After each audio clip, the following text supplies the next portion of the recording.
Be careful. Don't do that again. Take care. Take care of yourself. Let's learn how to say all this in Igbo language.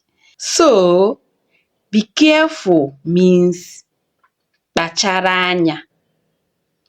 Kpachara anya. Be careful. You are close to something harmful, and someone is telling you, be careful. Kpachara anya. Don't do that again. Emela ihe ahụ ọzọ. Emela ihe ahụ ọzọ. Or emezila ya ọzọ. Emezila ya ọzọ. Take care. Lezie anya. Lezie anya. Take care of yourself. Lezie onwe gị anya. Lezie onwe gị anya. Can you say it? Lezie onwe gị anya. Good job. Ka emesịa.